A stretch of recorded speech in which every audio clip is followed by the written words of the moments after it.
Maayong adlaw mga kaigsuonan ug mga kahigalaan.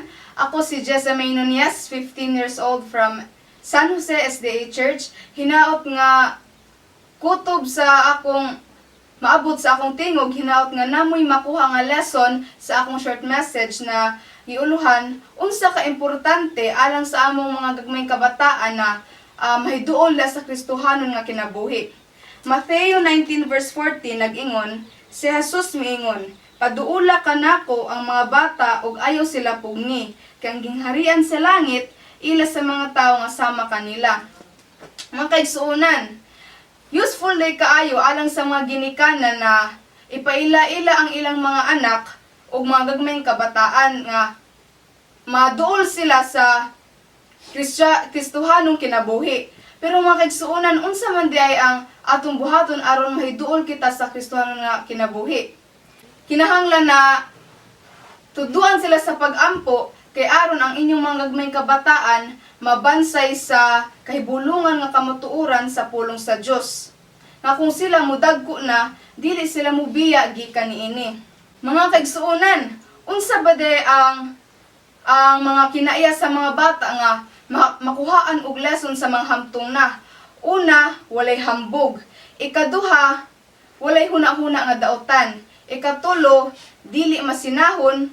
Ug ikaupat, walay dili bastos. Ug ikalima, walay kasing-kasing nga madinungtanon. Ug ikaunom, dili tigpaka aron ingnon. Ug ang last is ang pagkaligdong. Mao na nga kung itandi nato sa mga hamtong karon, layo ra kaayo. Mao na nga ang mga kabataan, mga kaigsuonan, ang pulos kalipay ang gibati ni Ginoong Hesus na maupod na ang ganahan ni sa Ginoo na atong masundog sa mga hamtong nga makuhaan nila og kanang kinaiya ang mga bata. Busa sa unang panahon, si Ginoong Hesus nagwali og ang mga anak sa mga Hudiyo ilang dad-on kang Ginoong Hesus. Ug samtang ang mga bata miduol kang Ginoong Hesus, gipangbadlong sila sa mga apostoles.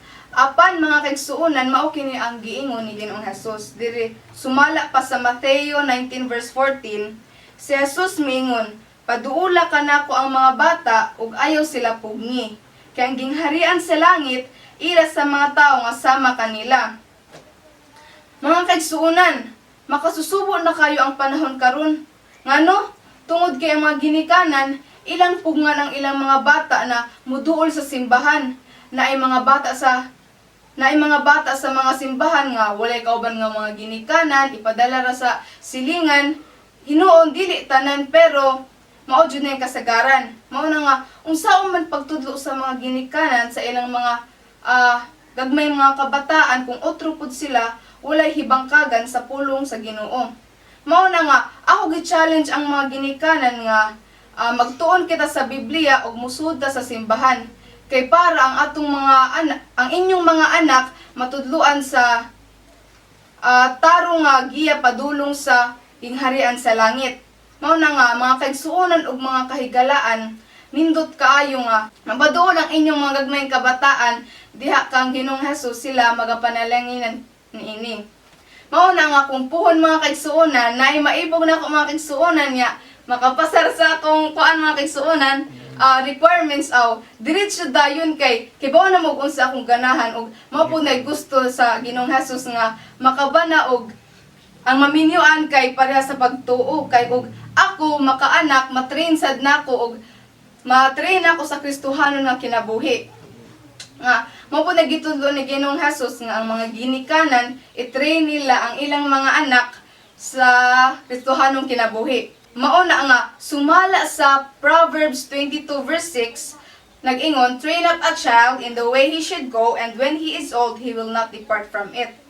Mga kaigsuonan, giawhag tamong mga ginikanan na bisan pa og sa kalisod sa panginabuhi karon, sa lisod sa pagkwarta tungod sa pandemic nga ni laganap sa atong kalibutan ining virus COVID-19 na dili na hadlang nga makapugong sa inyo sa pagtudlo sa inyong mga anak kay niini sa pagbalik ni Ginoong Hesus, kitang tanan makapuyo sa gingharian nga iyang giandam alang sa ato.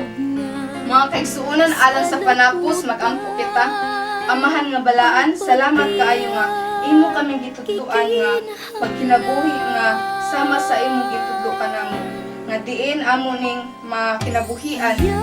Isip ko nga kabataan nga lingkod pa sa unahuna.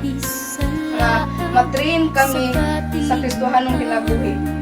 Ginoo pasayloa kami sa among mga kalapasan. Amo ning gihangyo sa ngalan ni Jesus nga among personal na